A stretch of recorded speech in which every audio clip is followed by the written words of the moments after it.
Welcome to UAB Medcast, a continuing education podcast for medical professionals, providing knowledge that is moving medicine forward. Here's Melanie Cole. Welcome to UAB Medcast. I'm Melanie Cole. Today we're discussing collaborative management of atrial fibrillation in hematology patients. And in this panel today we have Courtney Estes and Ellen Lazar. They're both nurse practitioners with UAB Medicine. Ladies, I'm so glad to have you with us today. So, Ellen, I think I'm going to start with you. I'd like you to kind of set the table for us. What kinds of issues does the hematology patient generally have?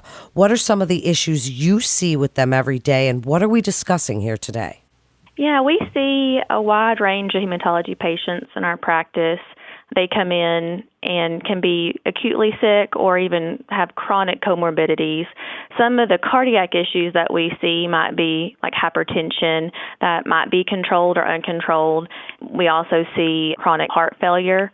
Sometimes the patients have that as a comorbidity, but sometimes that's picked up when we start working them up for their new disease, the hematologic process. We also see patients with AFib that have had that long-standing. They might also have other cardiac issues like A-flutter, or they also sometimes can have pulmonary hypertension that we need help sometimes with cardio-oncology to help us kind of manage that, get their medicines regulated, help with like fluid balance. And so we work really closely with cardio-oncology and Courtney and Dr. Linneman and all the team members.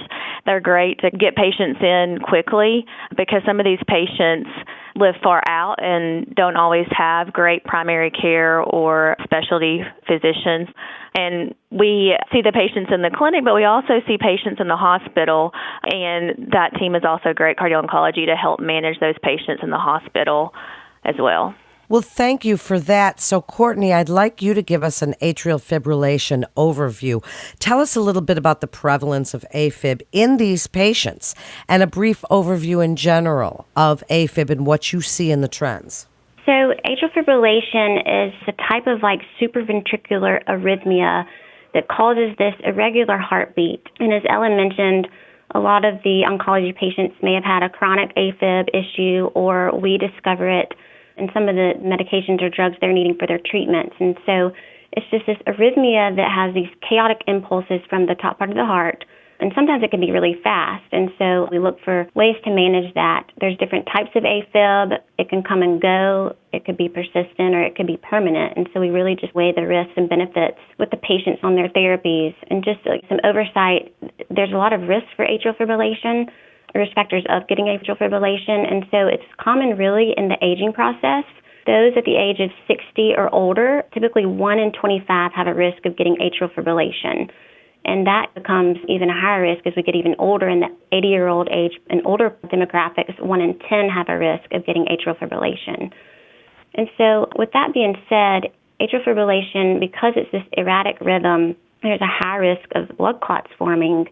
And then we have to really be on high alert because then that poses a risk for stroke. And so we screen the patients, we use different formulas and try to really weigh the risk and benefit and how we're going to manage the patient with atrial fibrillation. And so it's a process of just constant communication with the patient, talking to them about their quality of life and their desires while they're on the treatments for their cancer as well. And we really follow what we call a CHA2DS2-VASc score. And typically a score of 1 or less, we're just having conversations with the patient, depending on their lab counts, depending on their other potential comorbidities, especially if they have cardiac comorbidities such as high blood pressure, heart failure, and things like that, coronary disease even. They probably are already on baby aspirin, but again, it depends because we're dealing with hematology patients, and so we really have to be mindful of their lab counts and make sure we reduce the risk of bleeding. So if it's a CHA2DS2-VASc score greater than 1, then that's where we get into those conversations of most likely we're going to be talking about a blood thinner. But we work really closely with the oncology team, as Ellen mentioned, just to make sure that we're not causing harm, but that we are co-managing the patient and weighing the risks and benefits on the needed therapies in the setting of a patient on these medications and new atrial fibrillation, or how we're going to control it going forward with a new leukemia diagnosis. Well, there certainly is so many issues at play here. It's a very complex situation. Now, Ellen, Speak a little bit more, and you can expand on what Courtney said on managing the atrial fibrillation in these patients who may be on some specific medications that can actually cause or exacerbate existing atrial fibrillation. Tell us about some of those medications that can do that they might be on for their hematology issues, and what are you doing to do that balance that Courtney was mentioning? The evolution of CLL has changed with the new treatments, and specifically with the development of the BTK inhibitors, or the Bruton tyrosine kinase inhibitors. And we've seen like a shift from traditional chemotherapy for CLL combined with immunotherapy now to just oral agents alone, or sometimes paired with immunotherapy. Those BTK inhibitors are widely used and highly effective in a variety of B-cell malignancies. One of those drugs that we commonly see and is getting used widely now is ibrutinib. That's a first-line BTK first-generation inhibitor. This has a higher rate of AFib is what we have seen, and at times when patients do develop AFib, we're evaluating and considering, do we need a discontinued treatment or can we continue? One of the other side effects that we see with that drug can also be hypertension that might require hypertensive management. We see that hypertension can get worse over time with that agent as well.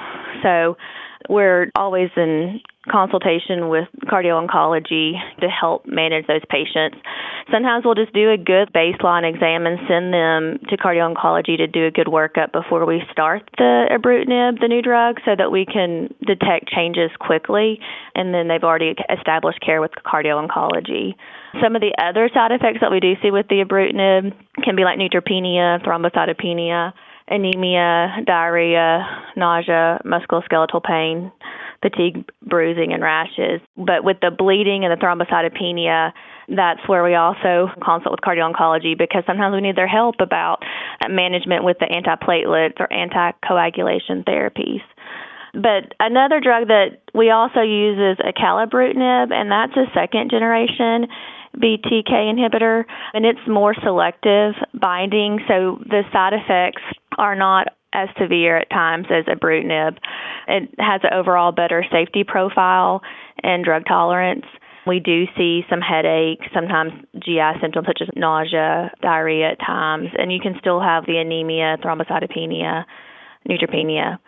So we still, with acalabrutinib, work closely with cardio-oncology just for the management of bleeding complications, AFib, if it were to occur. But the good thing about the ibrutinib and acalabrutinib is that if the patient does not respond to ibrutinib due to like significant side effects or comorbidities, we can switch the acalabrutinib, and it is an effective management treatment option for patients and typically has a better overall tolerance for patients. Well, thank you for that. So, Courtney, while we're speaking about this, how is hematology and oncology medical management with these comorbidities affecting those treatment decisions? Because there's a lot of cost and benefits that you're weighing with some of these medications that Ellen was discussing. So how does that affect the treatment decisions? And you can even highlight the importance of that collaboration between hematology and oncology when making those decisions.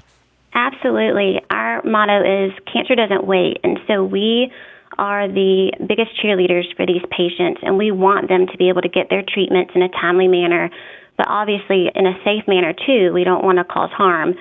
And so what Ellen was saying, there is a risk of atrial fibrillation with these BTK inhibitors. More commonly, there's about 11% risk with the ibrutinib, and so that's one we do see often with patients coming in. We may see them and get a referral from the oncology team for a patient who has known AFib, but this drug treatment is ideal and the best of choice. And so we go ahead and get them in.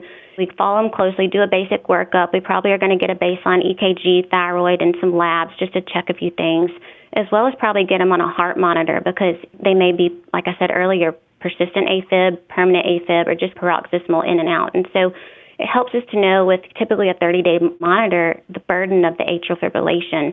And is the patient being managed appropriately, or is this even a new AFib on these drugs, BTK inhibitor drugs, that we really need to step up the game? And so we have to kind of weigh, again, the risks and benefits. One, On our end in cardiology, we've got to screen the patient for their other comorbidity risks. Some patients are not eligible for amiodarone. A lot of these antiarrhythmic drugs can have drug interactions with their cancer treatments, and so we really have to be careful on the drug choices that we choose. There's flecainide, there's sotalol, and you have to think about the risk of worsening any possible coronary disease or heart failure. And so we go through that protocol and kind of make sure we're making the best approach for drug management. And then ideally, typically, they're going to be most likely on a rate-controlled drug, such as metoprolol, maybe even Coreg, and earlier I mentioned sotalol. So we just screen the patient and make sure that we are providing the safest but optimized care to protect them in the setting of having atrial fibrillation, as well as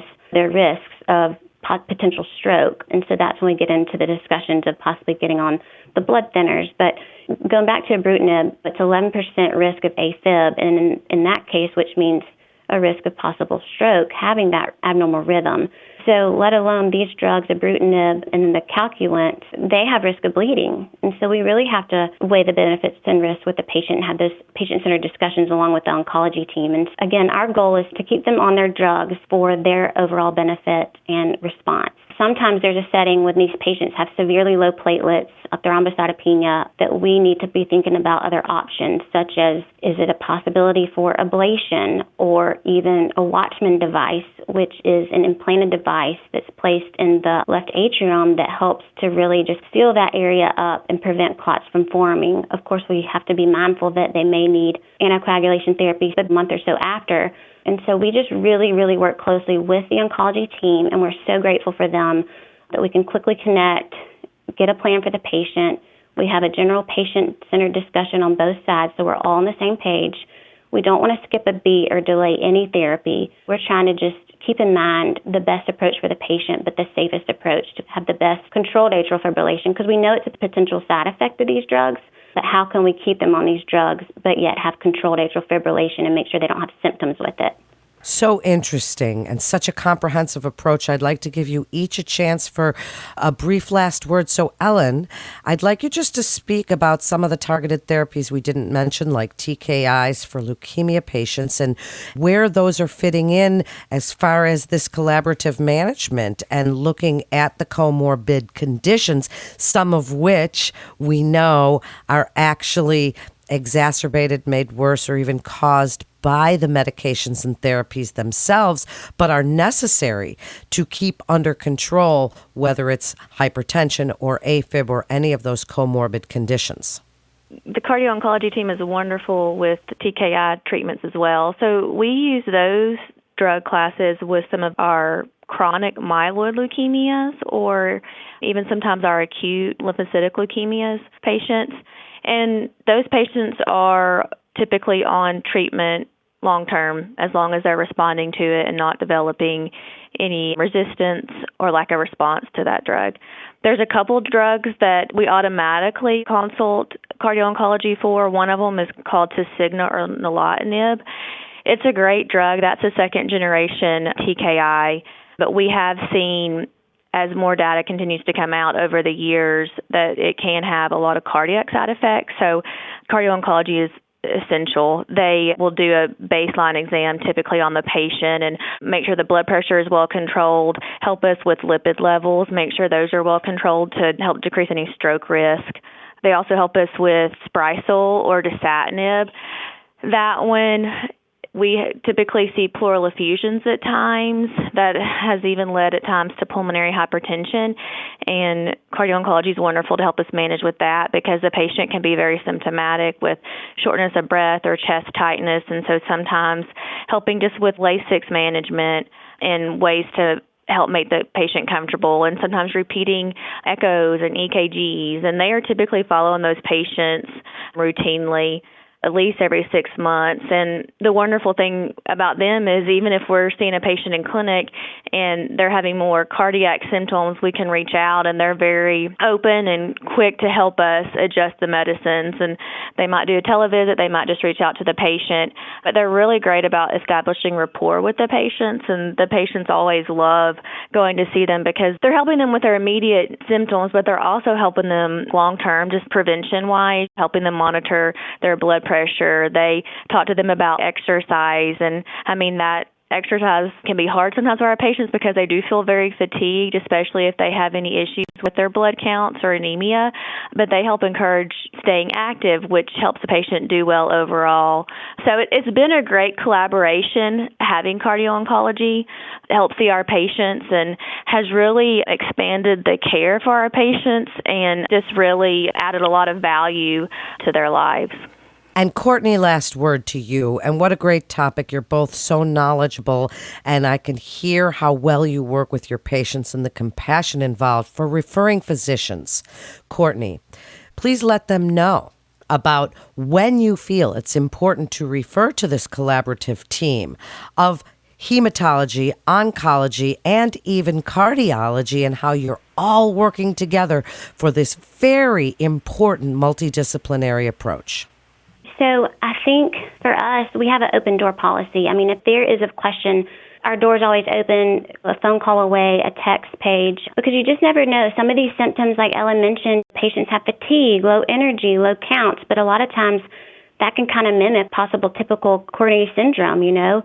And so we just want to have an open door policy to make sure that we're readily available, especially with these vulnerable patients. They're already, I'm sure, under high stress, worried, a lot of anxiety, depression, just sometimes not knowing the trajectory of the cancer. But we highly rely on the oncology team to co-manage. And like Ellen said, we'll be able to go see the patient in infusion or sometimes try to pop over to the oncology clinic.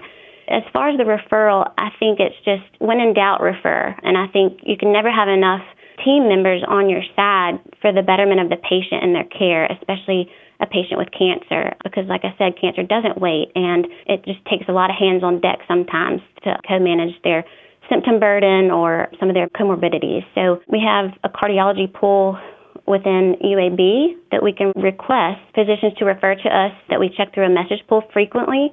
Sometimes patients are rocking on and they've had cancer, they've been on treatments, and their medications may not have any indication of a possible cardiotoxic effect, but then their treatment plan changes.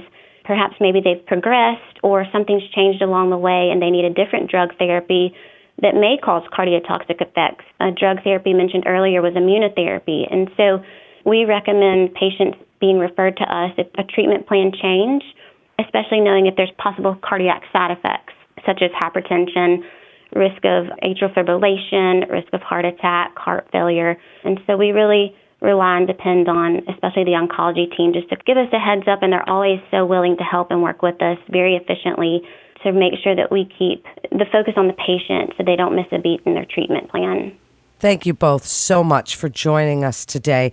A physician can refer a patient to UAB Medicine by calling the MIST line at 1-800-UAB-MIST or by visiting our website at uabmedicine.org/physician.